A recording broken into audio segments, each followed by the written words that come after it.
You purchased an SSL certificate and installed it, but how do you know that it's working? I'm Darlene, and I'm going to show you how to verify that your site's secure. Let's get to it. The easiest way to verify that it's working is GoDaddy's SSL checker. First, go to GoDaddy.com, click Website Security, and then click SSL Certificates.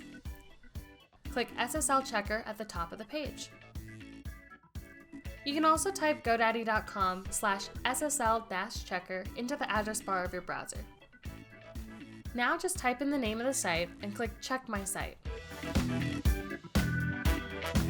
If everything went to plan, you'll see this message and you're good to go. However, if your installation wasn't done correctly, you'll see this message.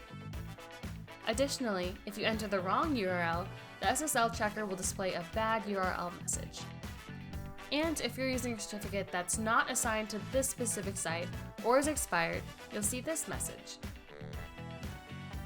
So after you install your SSL certificate, make it easy for yourself and verify that it's working using GoDaddy's SSL checker.